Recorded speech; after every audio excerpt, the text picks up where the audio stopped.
Devassando o invisível. Nada de novo. 1b.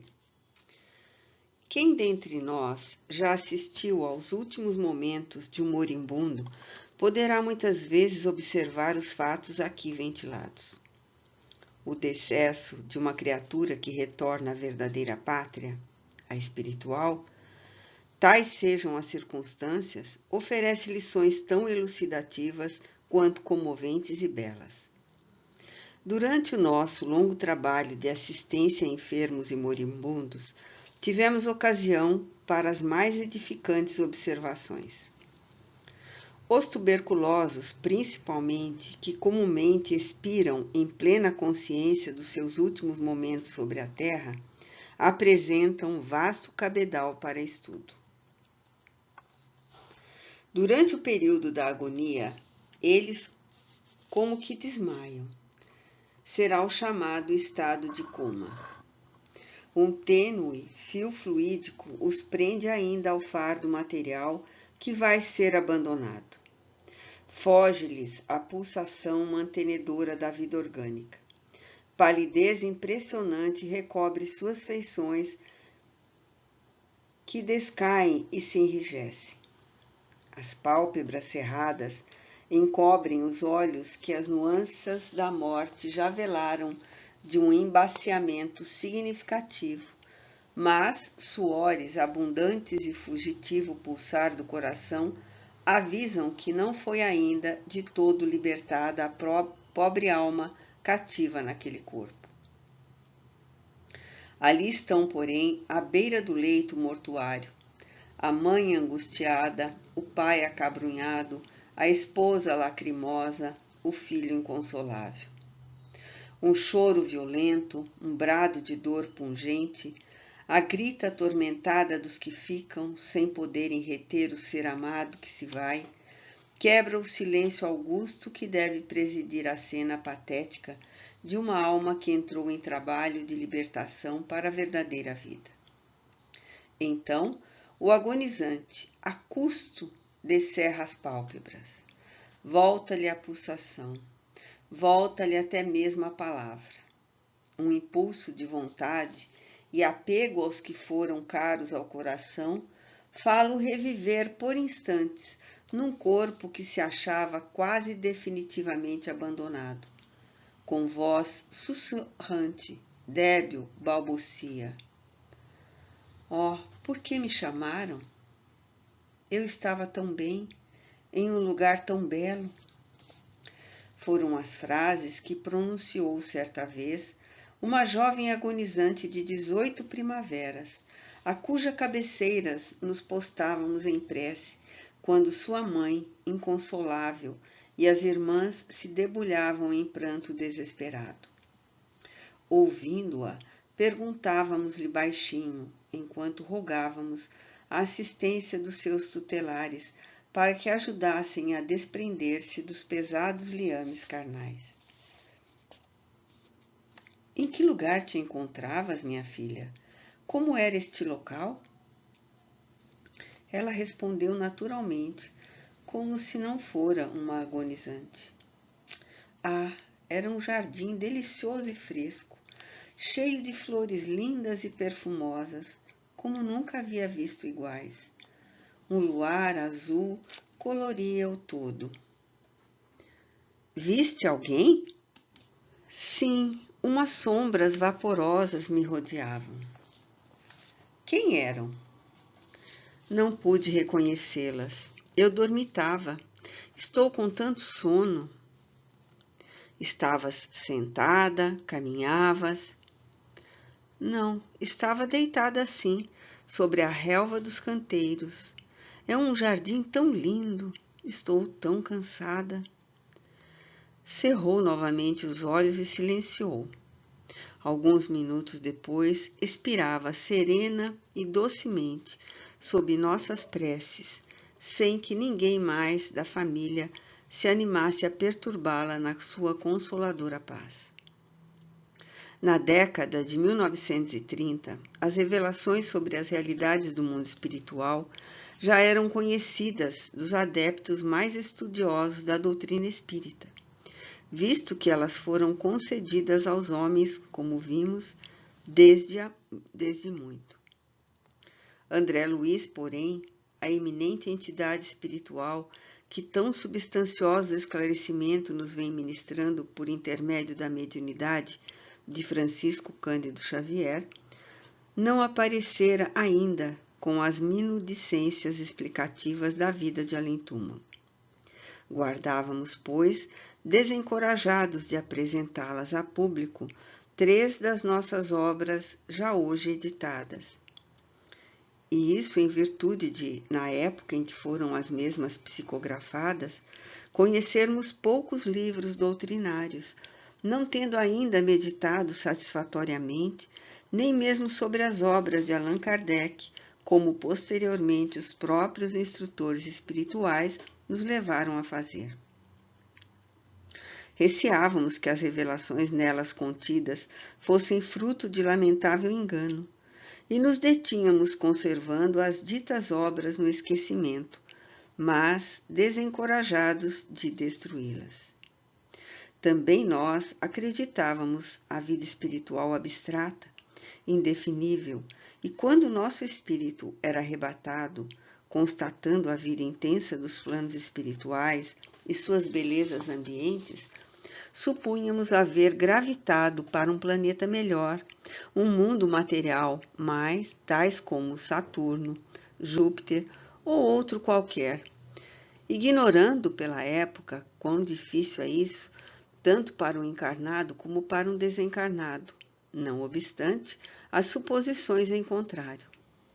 Nossos amigos espirituais, porém, corrigiam nosso entusiasmo interplanetário, se assim nos podemos expressar, e diziam, sem serem por nós acatados em tais assertações durante muito tempo: não se trata de ambientes planetários, são realizações fluídicas do próprio espaço. Não saístes dos ambientes terrenos. Procura aprender, estuda. Ora, no mês de julho de 1935, esposando nós ainda a mesma ideia de que visitávamos outros planetas durante o fenômeno do desdobramento espiritual, tivemos a mão subitamente acionada pelo espírito daquele que fora o nosso pai terreno, antigo médium de boas faculdades curadoras, mas cuja instrução doutrinária não passara da leitura de O Livro dos Espíritos e de O Evangelho segundo o Espiritismo, ambos de Allan Kardec. Havia ele falecido a 25 de janeiro do mesmo ano, e era a primeira vez que se comunicava mais demoradamente, tudo indicando que assim fazia no intuito de esclarecer justamente aquilo em que nos reconhecia equivocados. Dizia ele, psicograficamente, descrevendo as impressões vividas durante a rápida agonia que teve e depois as estranhezas do além-túmulo. Acabei por perder mesmo os sentidos ou adormecer, não sei ao certo, e não pude ver mais nada. Quando despertei, já não me encontrava deitado em meu leito, e que me surpreendeu, pois não me lembrava de tê-lo abandonado antes. Fui despertando com lentidão. Eu ouvia e percebia muita coisa, mas confusamente, e não me podia mexer, nem abrir os olhos, e sentia frio. Parecia antes um entorpecimento que se desfizesse aos poucos, em vez do despertar de um sono, o estado em que me encontrava. Sentia-me sentada em uma cadeira de balanço e compreendia que fora transportado para local muito aprazível, fresco, ameno. O dia estava lindíssimo, com um céu muito claro, sol faiscante e suave brisa baloiçava uns galhos de flores trepadeiras que eu vagamente percebia junto de mim, os quais cheiravam muito agradavelmente, pois me encontrava em uma espécie de varanda, orlada de trepadeiras floridas, em uma casa igualmente aprazível, mas desconhecida para mim. Fazia muito silêncio e eu me encontrava só. O único rumor partia do orquestrar longínquo de uns pássaros, verdadeira melodia que ressoava aos meus ouvidos com delicadeza e ternura. A princípio, imaginei encontrar-me em casa de minha cunhada Ernestina, onde havia também uma varanda e pássaros cantadores presos em gaiolas. Posteriormente, porém, verifiquei tratar-se de uma residência fluídica de além-túmulo, onde morava minha mãe e onde eu próprio iria residir como desencarnado. Mais adiante, continuava a narrativa, recordando as primeiras impressões de recém-liberto. Não compreendia bem o que se passava. Espreguicei-me muito, pois sentia os órgãos do perispírito meio entorpecidos.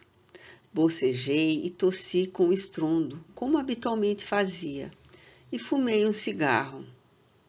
O dia era tão lindo, com a atmosfera mesclada de azul, que me levantei reanimado e debrucei-me à varanda, a fim de apreciar a paisagem. Sentia-me bem de saúde, nenhum mal-estar físico me importunava. Procurei ver os pássaros que continuavam a cantar, mas não conseguia avistá-los. Aspirei os perfumes das flores trepadeiras e pus-me a assoviar minhas melodias preferidas. Sentia-me satisfeito e não pensava absolutamente nada. Dir-se-ia que minha mente repousava. Li depois um jornal ali mesmo na varanda e tomei uma xícara de café como de hábito. Penso que me encontrava assaz abstraído, pois não percebi quem me servira o café e me obsequiara com o jornal. Resolvi então fazer um passeio, o que havia muito não me era permitido. Mas subitamente lembrei-me de que não deveria fazê-lo, porque me encontrava debilitado doente. Pus-me a relembrar de tudo o que se passara comigo, mesmo nos últimos tempos, e a confusão estabeleceu-se. E terminei desconfiando que algo irremediável, mas muito importante, adviera em minha vida. A morte é tão simples, tão pouco diferente da vida, que opera essa confusão. Em geral, se espera encontrar depois da morte coisas fantásticas, imaginárias, impossíveis e pouco lógicas, ao passo que, em verdade, o além-túmulo nada mais é que a continuação da vida que deixamos. Pelo menos assim o foi para mim. O senso da responsabilidade, o exame angustioso dos deméritos, assim como o reconforto do dever que se observou somente advém mais tarde.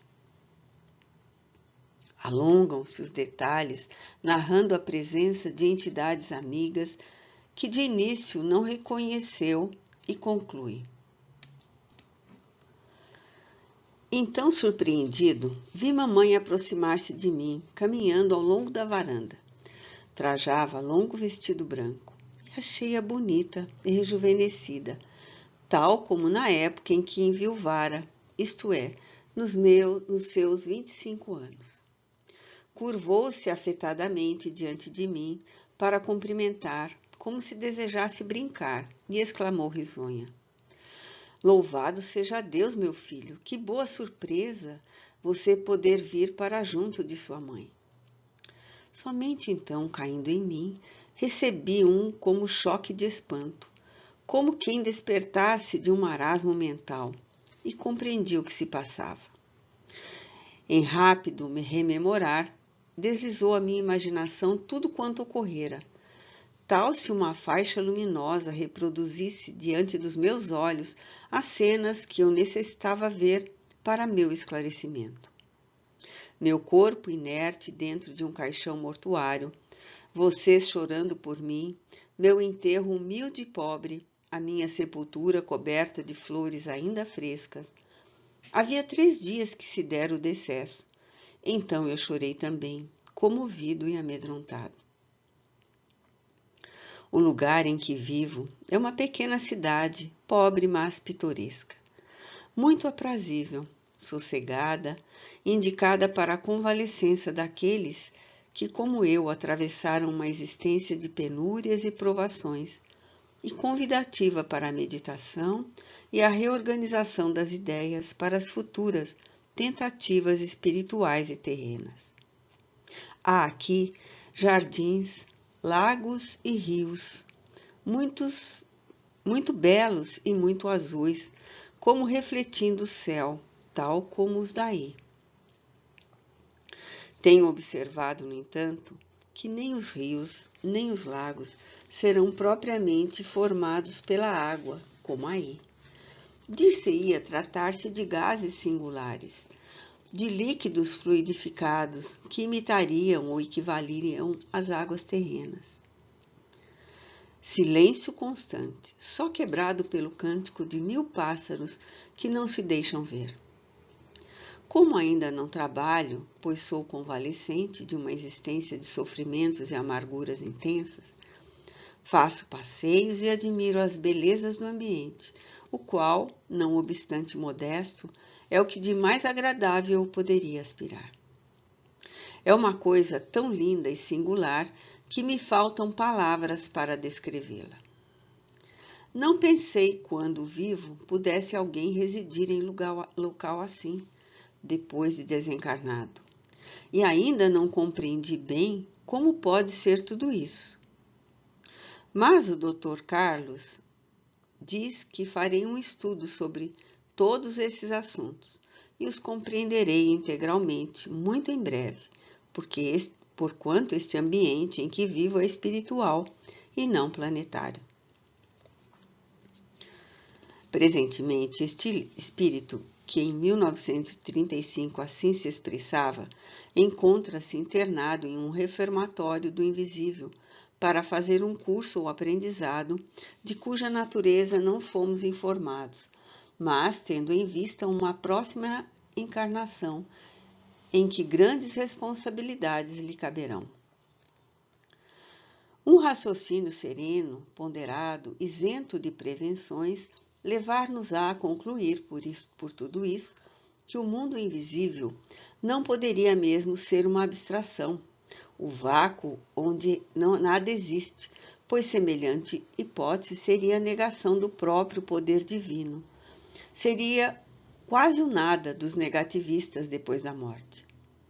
A própria qualificação mundo invisível está a indicar que algo existe, sim, mas que aos olhos carnais do homem são impotentes para contemplar. De outro modo, declarando os espíritos esclarecidos, como sempre o fizeram, que a vida de além-túmulo é a intensíssima real, que lá as entidades desencarnadas e até as encarnadas, com especialidade as almas aplicadas a um desejo de progresso mais rápido ou a um ideal a favor da humanidade, fazem aprendizados, estudos variados, realizam tarefas e missões acerca de causas nobres e a bem do próximo. Que existem regiões no espaço, esferas, interditadas a entidades inferiores, pontos onde se aglomeram espíritos de sábios e ainda outros onde se reúnem artistas, etc. Necessariamente estarão afirmando, em essência, que na vida espiritual existirá tudo o que necessitaremos para a realização dos mesmos aprendizados, estudos, tarefas e missões. E se tudo isso existe, por que não existirão as demais realidades que vêm sendo reveladas desde sempre? Ao demais, todos os espíritos que se referem à vida do além asseveram não encontrar palavras bastante expressivas para descreverem não só a intensidade como a harmonia e a beleza do mundo espiritual. Suas palavras, as descrições que fazem desses locais ou criações do invisível e que dão a ver aos médiuns, estes só poderão transmitir, empalidecidas pelo constrangimento da palavra humana, tão pobre e imperfeita, que até mesmo as regiões mais simples do plano astral não são descritas a contento. Para transmitirem o que até hoje ha sido trazido às criaturas pelos guias espirituais, é-lhes necessário criar imagens para os médiuns, imagens estas subordinadas ao grau de concepção e poder assimilativo dos mesmos, o que obrigará a própria faculdade mediúnica uma operação mental, um jogo de tradução, se de tal expressão nos poderemos servir, que nem sempre reproduzirá com fidedignidade as informações e os esclarecimentos que o espírito comunicante pretende prestar. Ainda assim, para que tais coisas se façam verdadeiras torturas, serão necessárias ao médium e ao seu instrutor espiritual. Em primeiro lugar, o médium deverá redobrar esforços no sentido de renovar-se moral e mentalmente durante o período de adestramento das faculdades, a fim de que, na época oportuna, conseguir intercâmbio com a espiritualidade mais alta. Comunhão que terá de ser constante, permanente, por meio dos atos cotidianos, e não somente nas horas de trabalho objetivo, de modo a que a permuta de vibrações se prepare satisfatoriamente para o melindroso ministério e o conserve unidos a seus dedicados mentores espirituais. Tal como esclarecem os códigos da doutrina espírita e a prática da mediunidade, confirma suas vibrações, suas faculdades em geral, no momento do intercâmbio mediúnico.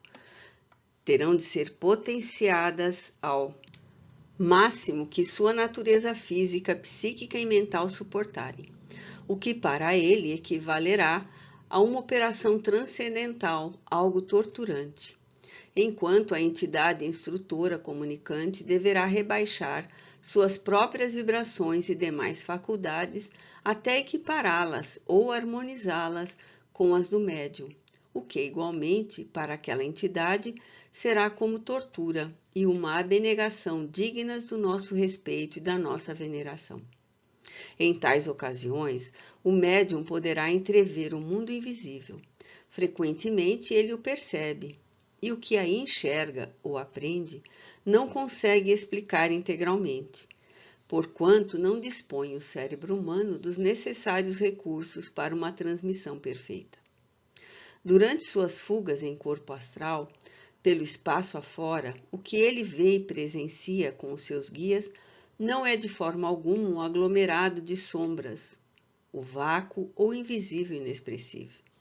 É sim uma vida intensa, real, ativa, superior, espiritualizada, na qual o que existe é superlativamente melhor e mais belo do que o existente na Terra, referência feita aos planos felizes do mesmo invisível.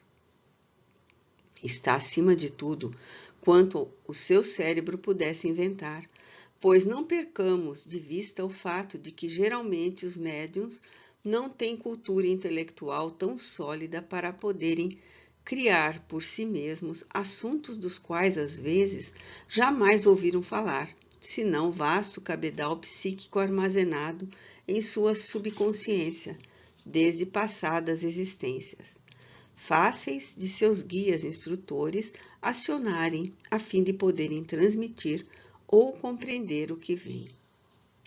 De tudo quanto a respeito observamos e do que a revelação espírita nos participa, chegaremos, pois, às conclusões seguintes, as quais, para a maioria dos adeptos do espiritismo, não serão certamente surpreendentes novidades. As construções do meio invisível são edificadas com as essências disseminadas pelo universo infinito, para a realização dos desígnios da providência a nosso respeito, isto é, para a criação de quanto seja útil, necessário e agradável ao nosso espírito, quer se encontre este sobre a terra, reencarnado ou fruindo os gozos da pátria espiritual. Trata-se do fluido cósmico universal ou de certas modificações deste, de que se origina o fluido espiritual, do éter fecundado, fonte geradora de tudo quanto há dentro da criação, inclusive os próprios planetas materiais e o nosso perispírito. Daremos a essas realizações espirituais o nome de que quisermos, ou que a pobreza da nossa linguagem puder interpretar. O certo é que tais essências, tais fluidos, são tão reais, tão concretos para os desencarnados, como os elementos do mundo em que vivemos o são para nós. Unicamente os desencarnados construirão no mundo espiritual de maneira bem diversa daquela que empregamos na Terra. No espaço, como aliás na Terra, a vontade é soberana, o pensamento é motor, é produtor, é criador. Une-se, por exemplo, um grupo com uma falange de espíritos evoluídos que resolvem criar uma comunidade social no espaço, destinada a acelerar seus trabalhos e iniciativas em prol do progresso e do bem comum. São espiritualmente homogêneos, dotados de elevadas capacidades morais, intelectuais e artísticas, além de serem técnicos no assunto. Seus pensamentos vibram uníssonos, do que resultam em radiações e movimentações poderosas, coordenadoras, intensas, até o deslumbramento e o incompreensível para todos nós, outros, os mortais inferiores. Eles já teriam programado o que desejavam produzir. Uma escola para a reeducação geral de espíritos frágeis, que deliquiram nas experiências terrenas, um asilo ou reformatório, um hospital para o reajustamento mental ou vibratório de pobres sofredores que partiram da terra envoltos em complexos deploráveis. Um palácio para reuniões solenes, uma cidade. A força motora dos seus pensamentos, poderosamente associados e disciplinados, irradiando energias cuja natureza o homem ainda não poderá conceber. Agirá sobre aqueles fluidos e essências e edificará o que antes foram delineado e desejado. Comumente, esse trabalho é lento e requer perseverança para o seu aperfeiçoamento. Será tanto mais rápido quanto maiores forem as potências mentais criadoras reunidas. Essas criações, tais como forem, belas, artísticas, verdadeiros trabalhos de ouriversaria fluídica, deslumbrantes, mesmo por vezes, obedecerão, no entanto, às recordações ou gosto estético dos operadores, razão porque se parecem com a da Terra, sem que as da Terra se pareçam com elas, como afirmou Alúgueres, a ilustre entidade espiritual André Luiz, pois que muito mais perfeitas são elas do que os homens julgam. Não obstante, somos levados a julgar, graças às mesmas observações a que nos conduz a revelação, que essas edificações não serão permanentemente nem fixas em determinada região. Serão antes móveis, transplantando-se para onde se faça necessária a presença da falange que as criou. Serão passíveis de se dissolverem sob o desejo dos seus criadores, ou de se modificarem segundo as conveniências. Se essa falange receber em seu seio discípulos e pupilos, estes poderão tornar-se cooperadores, exercitando os próprios poderes mentais na criação de detalhes, sujeitos ao veredicto dos mestres, e assim progredirão em saber, desenvolvendo forças latentes, evoluindo e se engrandecendo, pois tudo isso é caminhar para a perfeição. Tratando-se de entidades inferiores, dá-se idêntico fenômeno de criação mental, não obstante a diferença impressionante na direção criadora, uma vez que estes operadores ignoram, sejam os ambientes que os rodeiam, criações de suas próprias mentes, pois que o feito também se poderá operar à revelia da vontade premeditada e intencional, sob o choque emocional da mente exacerbada, bastando apenas que seus pensamentos trabalhem ou se impressionem com imagens fortes, como acontece com os suicidas, que vivem rodeados de cenas macabras de suicídio. Certamente que deseducadas, criminosas, muitas vezes dadas ao mal, com suas irradiações mentais, contaminadas pelo vírus de 1000 prejuízos, essas entidades se cercarão no além-túmulo de criações grosseiras, dramáticas, mesmo trágicas, que a elas mesmo horrorizam, pois que eivadas de todas as artimanhas e ciladas oriundas dos pensamentos inferiores.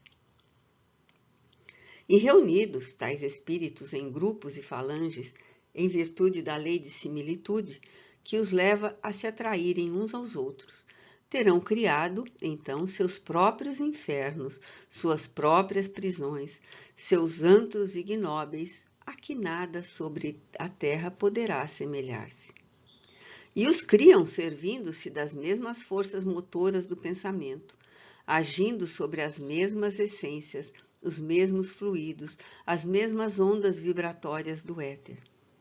Tais, porém, sejam as necessidades de interesse geral. Essas regiões, e com elas os espíritos inferiores, seus criadores, serão localizadas em um ponto ermo do invisível ou da terra mesma, temporariamente, a fim de que eles se não imiscuam com os homens e vislumbrem, na forja dos sofrimentos, o imperativo de regeneração e progresso.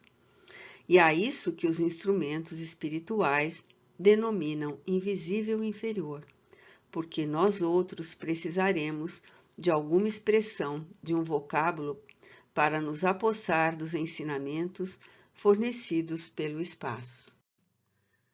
Nós mesmos, as criaturas encarnadas, estaremos dentro de regiões criadas pelo nosso pensamento, além de permanecermos na crosta do planeta. Nossos pensamentos estarão estereotipados, concretizados pelo poder motor das nossas energias mentais, atuando sobre os fluidos sublimes em que mergulha o universo, criado pelo Todo-Poderoso, embora não se trate de movimento tão intenso nem tão real como os de um desencarnado. Todavia, ainda assim, é devido a isto que os desencarnados surpreenderão o que pensamos, o que são o nosso caráter e o nosso sentimento, as nossas intenções e tendências pela natureza das edificações mentais que nos acompanham. O reino de Deus está dentro de vós, asseverou Cristo, e nós outros certamente poderemos acrescentar, e também o nosso inferno.